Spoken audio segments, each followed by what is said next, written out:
Hey everyone, this is Allison. Welcome back to MGD Crochet. So today I'm going to be walking you through how to make this gorgeous yarn Stashdown crochet blanket. As you can see, it's got incredible texture and it's a super easy stitch pattern. I'm going to walk you through how to do that. And it's just so colorful and it's so much fun to make, really easy, great for in front of the TV, just kind of mindless work. So here we have a sample of some of the yarn I'm going to be using for this blanket. We've got lots of varying colors, and some of the balls are quite small, like yarn scraps, and others are larger. It doesn't matter. I've also got some yarn barfs.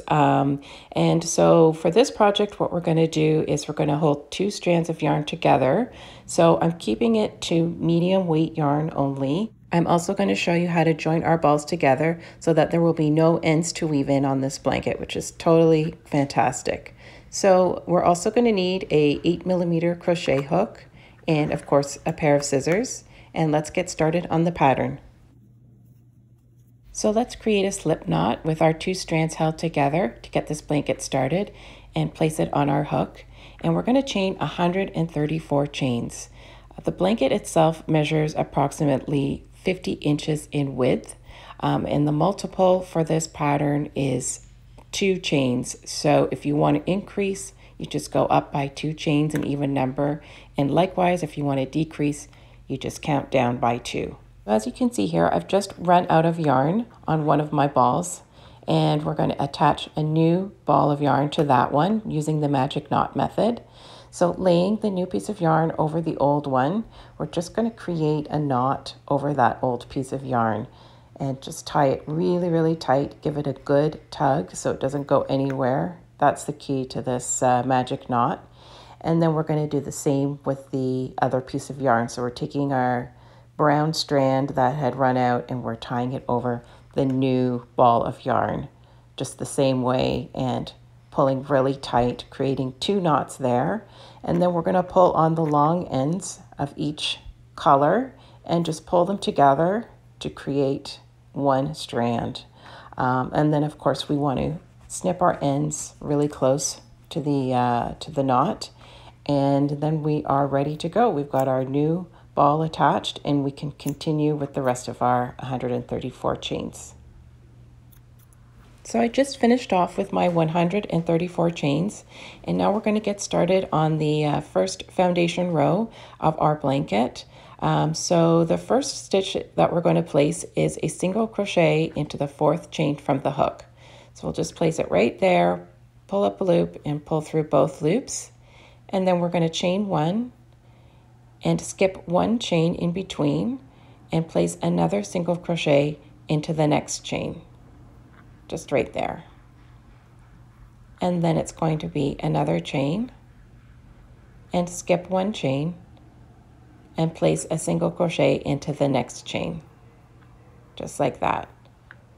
And then chain 1, and that's the pattern all the way across. Skip a chain and place another single crochet into the next chain. So just continue across like that, and I'll meet you at the end and show you how to finish off the row. So just approaching the end of our foundation chain, we've got 2 chains left, and I'm going to chain 1, skip 1 chain, and place a single crochet into that last chain. And then we're going to chain 2 and turn our work, and we're going to start in on row 1. So the chain 2 actually counts as our first single crochet in chain 1. So to get started on row 1, we're going to skip the first single crochet right there, and then we're going to place a single crochet into the chain space from the previous row. Then we're going to chain 1 and place another single crochet into the chain space, just like that. So chain 1, skip the single crochet and place 1 single crochet into the chain space. Keep continuing like this all the way down to the end of the row, and I will meet you there and I'll show you how to finish off row 1. So here we are at the end of row 1, and we're just going to finish off by placing 1 single crochet, chain 1, and then the final single crochet goes into the chain 1 turning chain from the previous row.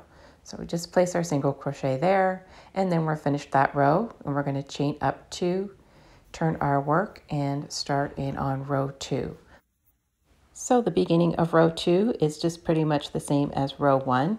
So we're skipping that first single crochet, and then we're putting a single crochet into the chain 1 space, chain 1, skip the next single crochet, and then another single crochet into the next chain space, chain 1, skip a single crochet, and then place your single crochet into the chain 1 space.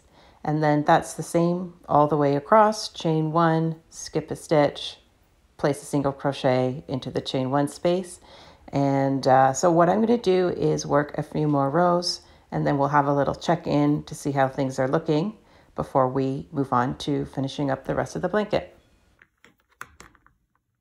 So I've worked a good maybe 10 to 12 inches of the blanket. It's looking really great so far.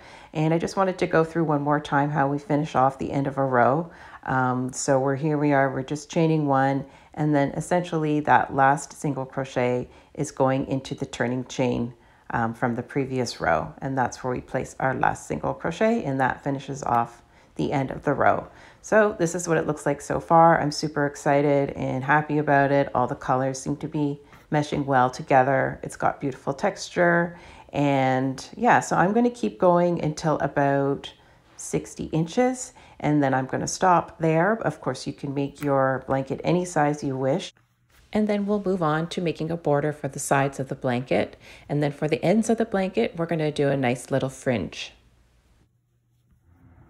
So I'm just on my final row here, and I'm going to chain 1 and put 1 single crochet into that last turning chain, and chain 1. I'm not cutting any yarn or anything at this point. I'm just going to continue down the side with a row of single crochets just to create a nice little border down the edge of the blanket, just to even things out a bit.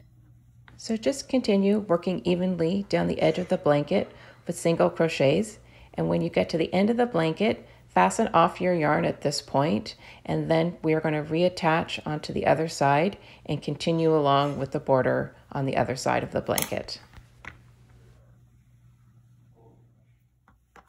So we're skipping the bottom part of the blanket. We're not putting a border there. So I fastened off, and now we are going to just reattach our yarn to the opposite corner and start our border going down this last side of the blanket. So just pulling our yarn through here, and then we're going to chain 1.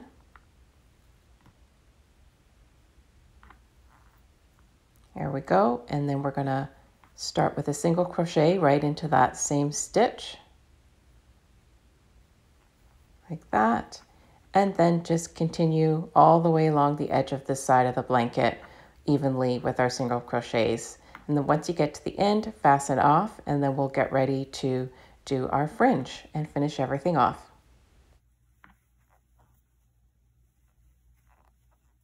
So for the fringe part of the blanket, which we're going to do on the ends, I like to cut strips that measure about 16 inches long, and you're going to need quite a few strips of this. You can do them all at once ahead of time, or just sort of as you go.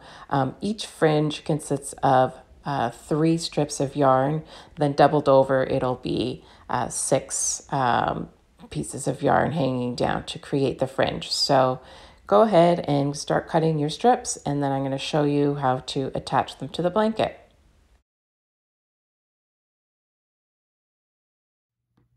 So to fasten the fringe, you want to fold your strips of yarn in half, insert your hook into the bottom, and pull up a loop, and then just yarn over and pull all of those strands through the loop and give it a good tug. And then you're probably going to want to space these evenly out across your blanket and trim them to whatever length you desire. Thank you so much for joining me today, and I hope to see you on the next tutorial. Take care.